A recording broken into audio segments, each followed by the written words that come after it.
नमस्कार स्टूडेंट्स। आज हम लोग क्लास 9th के मैथमेटिक्स के चैप्टर नंबर 10 सर्किल्स की पहली एक्सरसाइज को देखेंगे, जिसके बेसिक्स मैंने आपको पिछले लेक्चर में बता दिए थे। तो आप उसको देख करके आइए, तब आपको ये वाली एक्सरसाइज करने में मजा आएगा और आसानी से आपके सारे क्वेश्चन सॉल्व भी होंगे। फर्स्ट क्वेश्चन जो है वो कह रहा है fill in the blanks. The centre of a circle lies in dash of the circle. दो है ऑप्शन हमारे पास, एक्सटीरियर और इंटीरियर। तो बेसिक सी बात है, मैंने पिछली क्लास में बता भी रखी है। जो बच्चे क्लास अटेंड करेंगे उनको सीधे दिख रहा होगा कि सर्किल का सेंटर इंटीरियर में लाई करेगा। लेकिन एक बार को समझ लेते हैं कैसे। जैसे फर्स्ट क्वेश्चन को मैं बनाता हूँ। एक हमारा है सर्किल है। अगर ये हमारा एक सर्किल है तो इसका सेंटर पूछ रहा है कि कहां पर लाई हो। तो ऑब्वियस सी बात है कि सेंटर सर्किल का एकदम बीचों बीच पॉइंट होता है। ये हमारा सेंटर होता है। पिछले लेक्चर में मैंने आपको समझाया भी था कि हमारा सेंटर क्या है, एक फिक्स्ड पॉइंट है। सर्किल की जो डेफिनेशन थी उसमें क्या बताया था कि एक फिक्स्ड पॉइंट से फिक्स्ड डिस्टेंस पर जितने भी पॉइंट्स हैं सबका कनेक्शन सर्किल होता है। तो वो जो फिक्स्ड पॉइंट है उसी को हम लोग सेंटर कहते थे। और ये सेंटर कहां पर है, तो आप कहेंगे सर इंटीरियर में है। तो ये इंटीरियर ऑफ द सर्किल हमारा हो जाएगा। तो इस वाले का आंसर फर्स्ट वाले का इंटीरियर। ठीक है, नेक्स्ट वाला देखिए। कह रहा है a point whose distance from the center of a circle is greater than its radius lies in dash of the circle। क्या मतलब है कि अगर कोई सर्किल है और एक ऐसा पॉइंट है जिसका डिस्टेंस रेडियस से अधिक है, ज्यादा है, तो वो पॉइंट कहां पर लाई करेगा। इसी वाले एग्जाम्पल में समझने का प्रयास करते हैं। जैसे कि हमारा सर्किल है, इसका ये सेंटर है। सेंटर से रेडियस अगर मैं ड्रॉ करूं तो ये मान लीजिए हमारा कि रेडियस हो गया ओ ए। ओ ए हमारा रेडियस है, क्योंकि रेडियस क्या था, ऐसी लाइन जो सेंटर से सर्किल पर पड़ने वाले किसी पॉइंट को टच करे। ओ ए इस फिगर में एक रेडियस है। आपसे कह रहा है कि ऐसा पॉइंट है जिसका डिस्टेंस रेडियस से अधिक है, ग्रेटर देन इट्स रेडियस। तो पॉइंट कहां पर लाई करेगा। जैसे मान लेते हैं एक पॉइंट यहां पर बी। अब इसका डिस्टेंस जो होगा ओ से बी को अगर हम ज्वाइन करते हैं तो ये क्या है, ये रेडियस से अधिक है। इसका मतलब ये कहां पर फॉल करेगा, तो ये एक्सटीरियर ऑफ द सर्किल में फॉल करेगा। सेकंड वाले का हमारा आंसर क्या हो जाएगा, एक्सटीरियर। ठीक है, थर्ड पॉइंट को देखते हैं। The longest chord of a circle is a dash of the circle. पिछली क्लास में मैंने बता भी रखा है कि लॉन्गेस्ट कॉर्ड को हम लोग क्या कहते हैं, आपको पता होगा। मैं एक बार फिर एक्सप्लेन कर देता हूं। सर्किल की लॉन्गेस्ट कॉर्ड, जैसे एक सर्किल हम लोग ड्रॉ कर लें। यहां पर एक सर्किल है जिसका ये सेंटर हो गया, मान लीजिए ओ पॉइंट। अब ऐसी कॉर्ड, कॉर्ड क्या होती थी, सर्किल के ऊपर कोई भी दो पॉइंट को जोड़ने वाला लाइन सेगमेंट कॉर्ड होता है। कैसी कॉर्ड, जो सेंटर से होकर जाए उसको क्या कहते हैं। तो आप कहेंगे कि सर सेंटर से होकर मान लीजिए एक कॉर्ड हमारी क्या रही, ए बी। तो ए बी का यहाँ क्या नाम हो जाता था, ए बी हमारी सेंटर से होकर जाए, लॉन्गेस्ट हो, इसका मतलब डायमीटर।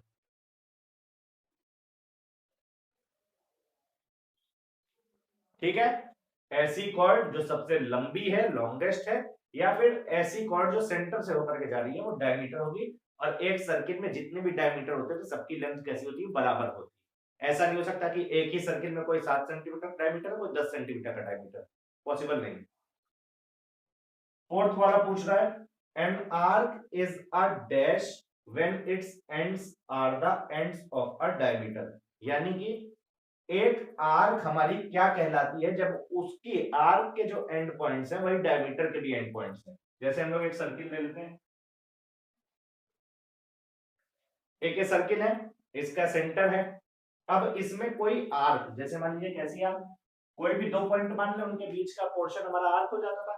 लेकिन उन्होंने स्पेसिफिकली कहा है कि ऐसी आर्क माननी है जिसके एंड पॉइंट्स क्या है, डायमीटर के एंड पॉइंट्स।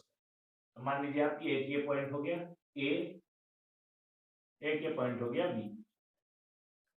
अब यहाँ पे ए से बी तक आपको एक आर्क दिख रही है। पिछली क्लास आपने अटेंड करी है तो आपको आसानी से समझ में आ रहा होगा। एक आर्क आपको ये ए से बी ऊपर वाली भी दिख रही है, और दोनों की ही लेंथ कितनी हो जाएगी, बराबर हो जाएगी। क्योंकि उसने बात कही है कि ऐसी आर्क जिसके एंड पॉइंट्स हमारे डायमीटर के भी एंड पॉइंट्स। तो ऐसी आर्क को क्या कहते थे? इस केस में हमारा क्या हो जाएगा? Semi circle. ठीक, तो जब हमारा आर्क के एंड पॉइंट्स डायमीटर के एंड पॉइंट्स होते हैं, वहां दोनों आर्क इक्वल लेंथ की होती हैं और उसको हम सेमी सर्किल कहते हैं। नेक्स्ट फिफ्थ पॉइंट है हमारे पास क्या? Segment of a circle is the region between an arc and dash of the circle. यानी कि किसकी बात कर रहा है? सेगमेंट की बात कर रहा है कि सेगमेंट क्या है, या दूसरे तौर से कहें तो पूछ रहा है कि सेगमेंट किन दो चीजों से मिलकर के बनता है। तो segment of a circle is the region between an arc and, किस चीज से बनता है? मैं एक बार यहाँ पर ड्रॉ करके आपको दिखा देता हूं। जैसे हमारा है कि सर्किल, ये इसका एक सेंटर है, तो सेगमेंट क्या होता था? सेगमेंट में कॉर्ड होती है एक, जैसे मैं मान लू कि ए बी, ये कॉर्ड है। अब जैसे कि कॉर्ड है ए बी, तो एक आर्क तो नीचे गई हुई है, तो एक सेगमेंट ये हो गया। एक आर्क ऊपर गई हुई है बड़ी वाली, तो एक सेगमेंट ये हो गया।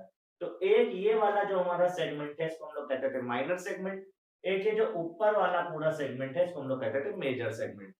आखिरकार ये बन किससे रहा है? तो एक कॉर्ड से और एक आर्क से। तो हमारे पास क्या था? Segment of a circle is the region between an arc and the cord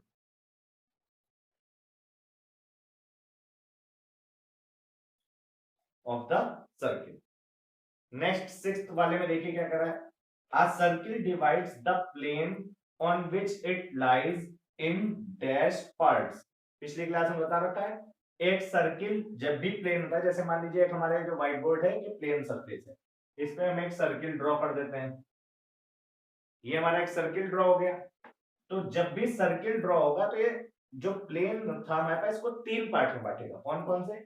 एक ये जो अंदर था, ये हो गया हमारा इंटीरियर ऑफ द सर्किल, अंदर वाला भाग पूरा इंटीरियर है। एक ये बाहर जितना बचा ये हो गया हमारा एक्सटीरियर ऑफ द सर्किल, बाहर वाला जितना पोर्शन बचा एक्सटीरियर। एक ये सर्किल की बाउंड्री पर भी तो हो सकता है, मींस इसके सरकमफ्रेंस पे, तो उसको ऑन द सर्किल कहते हैं। मैं इसको जस्ट सर्किल लिख दे रहा हूं। तो हमारे तीन पार्ट्स में बांटेगा। A circle divides the plane on which it lies into three parts. तीन पार्ट्स में ये सर्किल प्लेन को डिवाइड करता है। अब नेक्स्ट क्वेश्चन को देखते हैं हमारा, जो कि क्वेश्चन नंबर 2 है। राइट ट्रू और false, give reasons for your answer. यानी कि कैसा है, या तो सही बताना है या गलत बताना है कि ये जो स्टेटमेंट ये दे रहे हैं ये ट्रू है या फॉल्स है। साथ ही साथ उसका कारण भी बताना है कि सही है तो क्यों सही है, या गलत है तो क्यों गलत है। फर्स्ट वाला पॉइंट है हमारा, line segment joining the centre to any point on the circle is a radius of the circle. यानी कि ऐसा लाइन सेगमेंट, जैसे मैं ड्रॉ कर देता हूं यहां पर सर्किल, यहां पर मान लीजिए हमारा एक सर्किल है और ये इसका एक सेंटर है O। ऐसा लाइन सेगमेंट जो कि सेंटर को ज्वाइन करे any point on the circle से, सेंटर से ज्वाइन करे सर्किल पे कोई भी पॉइंट, जैसे मान लीजिए एक पॉइंट मान लेते हैं यहाँ पर A, इसको O से A तक ये जो जोड़ने वाला है इसको क्या कहते हैं? Is a radius of the circle. तो बिल्कुल सही बात है, OA यहाँ पर रेडियस ही है, तो पहला हमारा हो जाएगा ट्रू। ठीक, आई होप समझ में आ गया होगा आसानी से। पिछले वाले लेक्चर में भी हमने इसको कवर किया था। अब सेकंड पॉइंट को देख लेते हैं। सेकंड वाले पॉइंट में कह रहा है a circle has only finite number of equal chords. Finite माने जिनको गिना जा सके, इनफाइनाइट अनगिनत, उसको गिन नहीं सकते।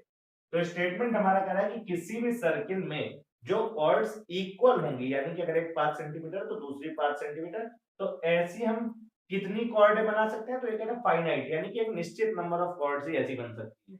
एक बार सर्किल ड्रॉ करके देखते हैं क्या ये बात सही है। जैसे कि हमारा सर्किल हो गया, अब इसमें कॉर्ड क्या होगी? इक्वल कॉर्ड है, याद रखना है। जैसे मान लीजिए एक पॉइंट हम ले लें यहाँ P, एक पॉइंट यहाँ ले लें Q। P Q को जोड़ने वाला लाइन सेगमेंट एक कॉर्ड हो गया। पिछली क्लास में बात करी थी, आज भी करी है।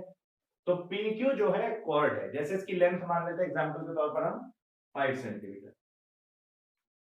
अब ये 5 सेंटीमीटर की क्या केवल निश्चित कॉर्ड इस सर्किल में ड्रॉ हो सकती है? तो आप कहेंगे नहीं सर बिल्कुल एक 5 सेंटीमीटर, जैसे मान लीजिए यहाँ से यहाँ हम ड्रॉ कर देंगे, एक 5 सेंटीमीटर यहाँ से यहाँ ड्रॉ कर देंगे। कहीं भी कहने का मतलब सर्किल में आप जितने चाहे, बस वो कितनी होनी चाहिए 5 सेंटीमीटर। एक 5 सेंटीमीटर यहाँ ड्रॉ हो गई, इधर हो गई, इधर हो गई। आप चेंज करते जाइए, बस प्लेस बदलते जाइए। पिछली बार जो PQ ली है उसकी जगह AB उतना, फिर उसके बाद MN, फिर XY, कुछ भी नाम दे करके आप इसमें अनगिनत इनफाइनाइट कॉर्ड्स को ड्रॉ कर सकते हैं। इसका मतलब हमारा सेकंड वाला स्टेटमेंट गलत हो जाएगा, फॉल्स हो जाएगा। A circle has only finite number of equal chords, गलत है। इक्वल कॉर्ड्स हम चाहे जितने मन उतने ड्रॉ कर सकते हैं, बस इस तरीके से आराम से। तो हमारा सेकंड स्टेटमेंट क्या हो गया? फॉल्स। थर्ड पॉइंट हमारा कह रहा है if a circle is divided into 3 equal arcs each is a major arc. क्या ये बात सही है? एक बार सर्किल ड्रॉ करके देख लेते हैं। जैसे मान लीजिए हमारा एक सर्किल है, ये एक सर्किल है, कितनी इक्वल आर्क कह रहा है? 3 इक्वल आर्क्स। आर्क क्या थे? सर्किल का एक पोर्शन। तो जैसे इक्वल हो जाए, मान लीजिए एक पॉइंट हमारा ये रहा होता, एक ये हो जाता और एक ये हो जाता। तो जैसे मैं यहाँ नाम दे दूं A, B और C, तो क्या मतलब हुआ? A से B तक हमारी एक आर्क पहली, B से C तक हमारी दूसरी आर्क और C से A तक हमारी तीसरी आर्क। आपको यहां मान के चलना है कि ये इक्वल है। हो सकता है मेरे बनाने में इक्वल ना लग रही हो, लेकिन इन स्टेटमेंट में इन्होंने कहा है, इसका मतलब ये आर्क इक्वल। तो ये 3 इक्वल आर्क जब हो जाएंगी सर्किल से, तो क्या उसमें हर एक को हम कह सकते हैं कि ये मेजर आर्क है? नहीं, हर एक तो मेजर आर्क हो ही नहीं रहेगी। यहाँ तीनों आर्क इक्वल हो गई हैं। मेजर आर्क और माइनर आर्क कब थी?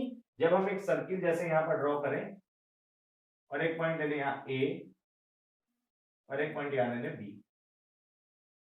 तो A से B तक यहाँ पर इस वाले सर्किल में ये छोटा डिस्टेंस लग रहा है, सिवाय इस A से B तक के। तो अगर इसको मैं जैसे यहाँ पर पॉइंट दे दूं P, तो हमारा खाली AB जो है ये माइनर आर्क है, APB वाला जो है ये मेजर आर्क है। इसका मतलब थर्ड वाला स्टेटमेंट जिसमें कह रहा है कि if a circle is divided into 3 equal arcs each is a major arc, क्या हो जाएगा हमारा? फॉल्स, गलत स्टेटमेंट है। फोर्थ वाले पॉइंट को देख लेते हैं। A chord of a circle which is twice as long as its radius is a diameter of the circle। कहने का मतलब एक ऐसी कॉर्ड जिसकी लेंथ कितनी हो? रेडियस की जस्ट दुगनी, डबल। कह रहा है ट्वाइस ऑफ द रेडियस, यानी कि रेडियस 5 सेंटीमीटर है तो यानी कॉर्ड 10 सेंटीमीटर हो। रेडियस अगर 7 सेंटीमीटर होता तो यानी कॉर्ड हमारी 14 सेंटीमीटर हो जाए। ऐसी कॉर्ड को क्या डायमीटर कहते हैं? तो एक बार देख लेते हैं। अगर हम यहाँ पर एक सर्किल ड्रॉ कर लें, जैसे कि सर्किल हमारा ड्रॉ हो गया जिसका रेडियस है O, ठीक। अब अगर मैं O से A एक रेडियस ड्रॉ कर लूं जिसके लेंथ मान लेते हैं हमारी कितनी है? 3 सेंटीमीटर। O से A हमारा 3 सेंटीमीटर हो गया। अगर यही रेडियस एक मैं इधर भी ड्रॉ कर लूं, स्ट्रेट करने को तो हम इस सर्किल में कहीं भी कर सकते हैं, एक स्ट्रेट इस तरफ भी ड्रॉ कर लें O से B, तो ये भी 3 सेंटीमीटर हो गया, ठीक। अब यहां पर आपको दिख रहा होगा कि ये जो AB वाली लेंथ है ये पूरी कितनी हो गई? 6 centimetre. 3 centimetre plus 3 centimetre 6 centimetre. और OA अकेले कितना था? 3 सेंटीमीटर, जो कि हमने माना था। और क्या ये कॉर्ड है? बिल्कुल, सर्किल पर दो पॉइंट्स को जोड़ने वाला लाइन सेगमेंट कॉर्ड कहलाता है। क्या ये रेडियस का दुगना है? बिल्कुल दुगना है, 6 सेंटीमीटर है। और है क्या ये? है हकीकत में ये डायमीटर। तो हमारा ये वाला पॉइंट एकदम सही हो जाएगा। अ cord of a circle which is twice as long as its radius is diameter of the circle। एकदम करेक्ट बात है ये, ट्रू। नेक्स्ट हमारा पांचवा पॉइंट है, कह रहा है sector is the region between the chord and its corresponding arc. यानी कि ये पूछना चाह रहा है कि सेक्टर बनता कैसे है। तो एक बार तो देख लेते हैं क्या ये जो बात कर रहे हैं वो है क्या। अगर हमारा एक सर्किल है, ठीक, तो कह रहा है कि सेक्टर एक ऐसा रीजन होगा जो कि किसके बीच में हो? Between the chord and its corresponding arc. एक कॉर्ड ड्रॉ कर लेते हैं, जैसे A से B हमारी एक कॉर्ड हो गई, इस सर्किल की एक कॉर्ड है AB। क्या ये जो सेक्टर है ये कॉर्ड और आर्क के बीच वाला रीजन है, तो आप कहेंगे नहीं सर ये तो सेगमेंट है, इसका मतलब ये वाला पॉइंट कैसा हो जाएगा, गलत हो जाएगा, फॉल्स। अगर इसका सही स्टेटमेंट लिखना होता तो कैसे लिखते कि sector is the region between radii and corresponding arc, क्योंकि आप जानते हो कि सेक्टर कैसे बनता है। अगर मैं यहाँ छोटा सा बना दूं आपके लिए, तो जैसे एक सर्किल था, ये ओ सेंटर था इसका, ओ ए एक रेडियस, ओ बी दूसरा रेडियस, ये वाला पोर्शन जो होगा हमारा, ये पूरा ओ ए बी वाला, ये हमारा सेक्टर होता है। तो ये रेडियाई और आर्क से बनता है। नेक्स्ट हमारा 6th पॉइंट है, कह रहा है a circle is a plane figure. क्या ये बात सही है कि सर्किल प्लेन फिगर है? तो इसके पहले आपको ये समझना है कि प्लेन फिगर और सॉलिड फिगर होते क्या है। सबसे पहली बात, प्लेन फिगर ऐसे होते हैं जो इस तरीके से प्लेन ड्रॉ करे जाते हैं, बट जैसे आपका सर्किल हो गया, रेक्टेंगल हो गया, स्क्वायर हो गया, एक्सेट्रा, ये सारे कैसे हो गए, प्लेन फिगर हो जाते हैं। सॉलिड क्या होते हैं? सॉलिड ऐसे फिगर होते हैं जिनको हम लोग 3D फिगर्स भी कहते हैं, 3 डायमेंशनल होते हैं, जिनमें लेंथ, ब्रेथ और हाइट भी होती है। उनको इस पर ड्रॉ करने का प्रयास तो करके मैथ्स पढ़ाई जा सकती है, लेकिन हकीकत में वो ड्रॉ होते नहीं है। जैसे आपके मेंसुरेशन में आप पढ़ेंगे क्यूब, क्यूबॉइड, सिलेंडर, कोन, स्फीयर, हेमिस्फीयर, ये सारे फिगर कैसे बता रहा हूं मैं, ये सॉलिड है। तो सर्किल क्या हमारा एक प्लेन फिगर है, बिल्कुल सही हो जाएगा, ट्रू है ये स्टेटमेंट। सर्किल हमारा एक कैसा होता है, प्लेन फिगर होता है, इसकी कोई हाइट नहीं होती, इसको पट फ्लैट हम इस पर ड्रॉ कर सकते हैं। चलिए आज की क्लास को यहीं तक रखते हैं। ये आपकी पूरी एक्सरसाइज 10.1 जो है कंप्लीट हो गई है। इसके आगे के पार्ट आपको आने वाले वीडियो में मिलेंगे। ये वीडियो आपको कैसा लगा, क्या आपके लिए कुछ हेल्पफुल है? अगर हेल्पफुल हो तो इस वीडियो को लाइक करिएगा, अपने विचारों को कमेंट करिएगा। नीचे डिस्क्रिप्शन में हमारे टेलीग्राम चैनल का लिंक है, वहां से ज्वाइन करके आप हमारे साथ टेलीग्राम पर भी कनेक्ट हो सकते हैं। इस वीडियो को अपने दोस्तों के साथ ज्यादा से ज्यादा शेयर करिए। इस वीडियो को देखने के लिए बहुत बहुत धन्यवाद। Thank you very much.